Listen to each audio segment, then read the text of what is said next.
iki lho woh-wohane sing tak nggo gawe jus. Apik-apik to. Ki isi fresh, ora alum. Lan mestine warnane yo ketok apik-apik to.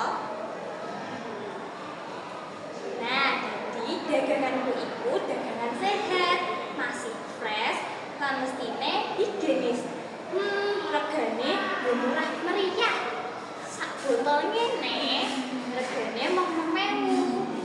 Nah, jus iki yo duwe akeh khasiat. Siji, duwe vitamin A, B, lan C. Loro, jus iki bisa njaga kulitmu tetap sehat lan nguatke imunmu. Nah, sing ketelu, jus iki kaya antioksidan. Buktine iki lho, lho poku alus to, resik, ora ono jawate, amarga aku kerep konsumsi iki ben dino. Nggih, niki padha sampun ngertos nggih. Masak kare karo kupat. Yen kowe do pengen sehat, ayo tuku jus iki. Dadi apa meneh? Do tak anteni nggih.